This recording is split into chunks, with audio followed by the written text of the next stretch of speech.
Today we are going to start a new chapter number 5, that is from biology, the one of the branch of science, the fundamental unit of life, यानी अपनी basic unit of life. Fundamental का क्या होता है?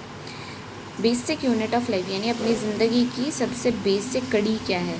While examining a thin slice of cork किसे कहते हैं? एक लकड़ी का, आपने देखा होगा जो बॉटल्स होती है एक कांच की, जिनमें चिप्स वगैरह अंदर डाले जाते हैं, रखे जाते हैं, वो एज ए शो पीस बनाते हैं. तो उनका जो ढक्कन होता है वो कॉर्क ही होता है ना. तो अगर आपने कभी उसको ध्यान से देखा हो तो उसमें छोटे छोटे होल्स होते हैं अंदर. उसको अगर पानी में आप डालो तो उसमें पानी भर जाता है ना, और वो नीचे डूब जाता है. इस तरह का वो दिखता है. तो जो कॉर्क, उसने जब कॉर्क को पढ़ने की कोशिश की, लाइक जानने की क्या है, तो उसको वो हनी कॉम यानी मधुमक्खी के छत्ते जैसा लगता था, जिसमें छोटे छोटे कंपार्टमेंट्स होते हैं यानी होल्स होते हैं. मधुमक्खी का छत्ता भी कैसा होता है? उसमें बीच बीच में होल्स होते हैं जहाँ मधुमक्खी जाके अंदर बैठती है ना. तो वैसे ही कुछ उसको कॉर्क लग रहा था. कॉर्क क्या बनता किससे है? वो पेड़ की छाल से, बार्क ऑफ अ ट्री, उससे वो बनता है. This was in the year 1665 when Hooke made this chance observation through a self-designed microscope. उसने उसको कॉर्क को पढ़ने की कोशिश की माइक्रोस्कोप से. देखो, माइक्रोस्कोप के बिना इन चीज़ों की स्टडी इम्पॉसिबल थी, क्योंकि ये बहुत छोटी होती है, आँखों से तो दिखाई नहीं देती है, तो लेंसेज चाहिए होते. तो जब उसने एक खुद का माइक्रोस्कोप बनाया तो उसने उसको पढ़ने की कोशिश की. Robert Hooke called these boxes cell. उसने क्या किया, इन बॉक्सेस को सेल्स का नाम दिया. Cell is Latin word. Latin language में सेल वर्ड होता है जिसका मतलब ये होता है कि अ लिटिल रूम, यानी छोटा सा रूम, छोटी सी स्पेस, जगह. हालांकि ये जो कॉर्क के अंदर स्पेस था ये सेल की वजह से नहीं था, मतलब फिर उन्होंने बाद में वो मॉडिफाइड होकर आगे अपन ने पढ़ा उसको. This may seem to be a very small and insignificant incident. ये बहुत ही छोटा और इनसिग्निफिकेंट, यानी इतनी इंपॉर्टेंस नहीं थी इसकी, और ना ये इतना करेक्ट था, पर फिर भी काफ़ी हद तक ये इम्पॉर्टेंट प्रूफ हुआ in the history of science, क्योंकि इसके कोई टॉपिक आया उसके बाद ही तो उसका करेक्शन होकर पता चला कि सेल भी एक चीज़ होती है ना, और अपने अंदर पाई जाती है. This was the very first time that someone had observed that little thing appeared to consist of separate units. मतलब उनको पहली बार ऐसा पता चला था कि एक छोटी सी चीज़ भी बहुत सारी चीज़ों से मिलके बनी होती है, यानी उसमें भी अंदर भी बहुत सारे पार्ट्स होते हैं. The use of the word cell to describe these units is used till this day in the biology. आज तक भी इसके लिए सेल वर्ड ही यूज़ होता है. एक एक्टिविटी की इसने, what are living organisms made up of. इस एक्टिविटी में इन्होंने क्या किया है, अनियन पील्स. आप जो कभी आप प्याज वगैरह बंधाते हो तो आपने देखा होगा उसके अंदर एक चिकनी सी लेयर होती है वाइट कलर की, जिसको आप उतारते भी हो, उसे कहते हैं अनियन पील. ठीक है ना. अनियन, उसमें से एक पीस लेते हैं अपन with the help of a pair of forceps. Forceps कैसा होता है? प्लकर जैसा होता है. तो प्लकर से क्या, चीज़ों को उठाने में आसानी होती है, बहुत नाजुक सी रहती है वो लेयर, है ना. आप देखते होगे, हाथ लगाते हो जब पता चलता है उसको. तो उसको उठाने के लिए फॉर्सेप्स चाहिए. ठीक है. और कहाँ से निकलता है वो जो अनियन अपन जब छीलते हैं तो अंदर की तरफ होता है अनियन में, बाहर के छिलके की तरफ नहीं होता. बाहर से तो वो एकदम प्लेन ही रहता है, अंदर उसके आप देखते होगे अनियन पील्स निकलती जाती हैं, है ना. छोटे छोटे वाइट पतले पतले निकलते जाते हैं. तो उसको आपको क्या करना है, एक वॉच ग्लास पे, एक कांच का बर्तन होता है, प्लेट जैसा कांच का, वो केमिस्ट्री लैब्स में यूज़ होता है. उस वॉच ग्लास में आपको उसको रख लेना है और उस पर पानी स्प्रे कर देना, ताकि वो ड्राई नहीं हो और वो फोल्ड नहीं हो, यानी ख़राब नहीं हो जाए, फटवट नहीं जाए वो, क्योंकि बहुत नाजुक सी होती है. अब इस पर क्या करना है, पानी डाल दिया आपने, फिर बाद में उसको धीरे से उठा के आपकी माइक्रोस्कोप की स्लाइड, ये जो आपको माइक्रोस्कोप यहाँ दिख रहा है, इसमें नीचे ये देखो, यहाँ माइक्रोस्कोप स्लाइड लिखा है इस जगह, तो यहाँ पे उस स्लाइड पे आपको रखना है उसको. ठीक है. उस पील को रखना है. उसके बाद क्या करना है, उस पर एक आपको इस तरह से रखना है, आप पेंट ब्रश की मदद से उसको रख सकते हो. इस तरह से रखना है कि उसमें कोई भी फोल्ड नहीं हो, यानी एकदम प्लेन हो वो, है ना, और उसमें किसी भी तरह का सेल नहीं हो इसमें. अब क्या करना है आपको, put on drop of saffron and solution. एक पिंक कलर का सोल्यूशन आता है, वो सैफरन एंड सोल्यूशन आपको उस पर डालना है. और उसके बाद ये जो माइक्रोस्कोप स्लाइड थी, यहाँ पे जो एक स्लिप, उसके बाद उसको एक स्लिप यानी एक कांच की रेक्टेंगुलर स्लिप आती है, उससे आपको उसको ढकना है अगेन वापस ऊपर देखने के लिए, क्योंकि आप उसमें डायरेक्ट नहीं देख सकते हो। और जब आप ये स्लिप उस पर ऊपर रखोगे, आपको पता है आप किसी भी पानी वाली चीज़ पे अगर कोई कांच का ऐसे रख दो तो उसमें बबल्स आने लग जाते हैं। तो वो आपको इस तरह से रखना है कि उसमें कोई बबल्स ना आए, ठीक है। तो आपको ध्यान रखना है कि कोई भी तरह के एयर बबल्स उसमें नहीं बन पाए वाइल पुटिंग द स्लिप।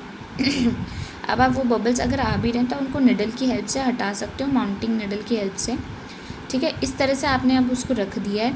अब आप उसको ऊपर से देखोगे, यानी जो आई पीस होता है आपका जहाँ से देखने के लिए बना होता है लेंस माइक्रोस्कोप में, कंपाउंड माइक्रोस्कोप है, ये 2 तरीके के होते हैं, अपन पढ़ के आए है ना, सिंपल माइक्रोस्कोप और कंपाउंड माइक्रोस्कोप। तो अब अपन ने जब ऊपर से देखा तो अपने को अंदर इस तरह से दिखाई देगा structure, cells of an onion peel. इसमें ही आपको इस तरह से दिखाई देगा। जो बीच में सेंटर पार्ट है गोला गोला दिखेगा वो क्या है, न्यूक्लियस है इन सेल्स के, और बाकी जो बड़ा पार्ट है वो क्या है, सेल है पूरा इसका, ठीक है। इस तरह से स्ट्रक्चर दिखता है।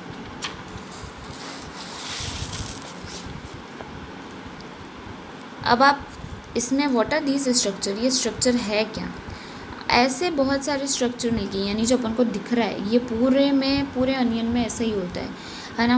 और ये पूरा मतलब आगे से आगे जुड़ते जाते हैं और पूरा इस तरह से अनियन पील बना लेते हैं।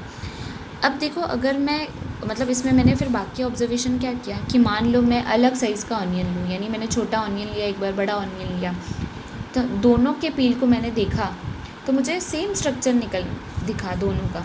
यानी मैं ऑनियन का साइज़ कौन सा ले लूँ उससे कोई फ़र्क नहीं पड़ता, मैं ऑनियन किस तरह का ले रही हूँ, लाइक कोई ज़्यादा है ना पका हुआ है, अच्छा सा बड़ा हो गया है, या छोटा है, या अलग अलग तरीके के कलर का है, या अलग अलग शेप का है। तो उन सब बातों से जो है ना इसके अंदर के स्ट्रक्चर का, न्यूक्लियस का, सेल का कोई भी फ़र्क नहीं पड़ रहा था। of the onion peel will all look the same regardless of the size of the onion they come from। तो इस बात से कोई फ़र्क नहीं पड़ता कौन से ऑनियन से आया है, हर अनियन के पील का सेल का जो स्ट्रक्चर है वो इसी तरह से दिखाई दे रहा था। इसीलिए अपन ने इसको बेसिक यूनिट बोल दिया, क्योंकि ये सब में सेम ही होती है, ठीक है। This small structure that we can see are the building units of the onion bulb. इन सेल से मिलके ही तो उसकी पूरी की पूरी पील बनी है। अब सिर्फ अनियन ही नहीं, अपने आसपास बहुत सारी चीज़ें ऐसी है जो सेल से मिलकर ही बनी है, और इनफैक्ट कई चीज़ें तो ऐसी है जो खुद ही एक सेल ही है। तो जैसे एक अमेबा एक एनिमल में काउंट करते हैं, वैसे अपन उनको मतलब एक एनिमल स्पीशी है, तो उस अमेबा में क्या होता है, सिर्फ एक सेल ही होता है, एक सेल ही पूरा अमेबा है, यानी वो ही पूरा का पूरा काम करता है। अब जैसे अपनी बॉडी में तो मिलियंस बिलियंस ऑफ सेल्स हैं, हर सेल का काम अलग अलग है, लाइक एक पर्टिकुलर डिवीजन हो रखा है, ठीक है। अब इस पैराग्राफ को आप पढ़ सकते हो। सेल्स किसने डिस्कवर किए थे, रॉबर्ट हुक ने 1665। तो उसी के बारे में, उन साइंटिस्ट के बारे में कुछ बात कही गई है। That is not important actually here, but आप अपने आप से फॉर योर ओन रीड कर सकते हो उसको। The invention of the magnifying lenses led to the discovery of the microscopic world। अब देखो मैग्नीफाइंग लेंस का होना ज़रूरी था क्योंकि सेल्स काफ़ी छोटे हैं, उनको बड़ा दिखाने के लिए उसी की ज़रूरत थी, इसलिए मैग्नीफाइंग लेंस के बनने के बाद माइक्रोस्कोप्स का इन्वेंशन हुआ और अपन पढ़ पाए। We now know that a single cell में contribute a whole organism as an amoeba. तो एक सिंगल सेल भी पूरा का पूरा ऑर्गेनिज्म बना सकता है, जैसे कि अमीबा है, क्लाइमेटोमन्स है, पैरामीशियम है एंड बैक्टीरियाज। तो ये वो सारे किंगडम्स ऑफ एनिमल है जिनमें वो सारे एनिमल्स जिनमें सिंगल सेल से भी काम चल जाता है।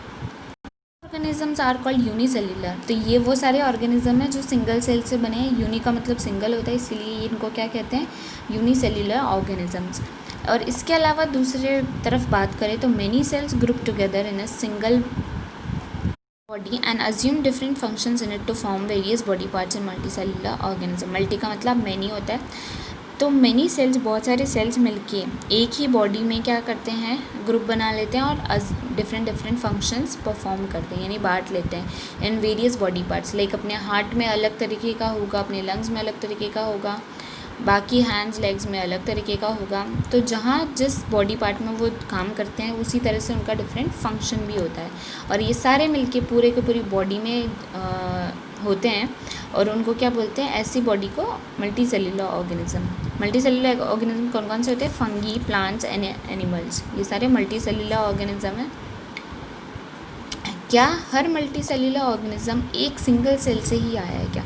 इसका आंसर यस है, क्योंकि एक सिंगल सेल ही बाद में जाके क्या होता है, डिवाइड होता रहता है, फर्दर डिवाइड होता रहता है। Cells divide to produce cells of their own kind. एक सेल क्या होता है, डिवाइड होके अपने जैसे 2 सेल बनाता है, फिर वो 2 सेल अपने जैसे और 2 बनाते तो 4 हो जाते हैं, फिर वो 4 अपने जैसे 2 बनाते तो ठीक है, हर एक से 2 मिलते तो 8 हो जाते हैं। इस तरह से ये आगे चेन चलती रहती है। तो all cells come from the pre existing cells. Pre existing यानी जो पहले से एग्जिस्ट कर रहे थे। तो हर सेल कहाँ से आता है, पिछले वाले एग्जिस्टिंग सेल से ही निकल कर आता है। अपनी बॉडी में देखो क्या होता है, सेल बनते जाते, फिर कुछ टाइम बाद वो पुराने सेल मर जाते हैं, फिर नए सेल बनते रहते हैं, फिर पुराने सेल मर जाते हैं। तो इस तरह से ये प्रोसेस अपने आप अपनी बॉडी में अंदर होती रहती है। ठीक है, आगे का अपन नेक्स्ट क्लास में पढ़ेंगे।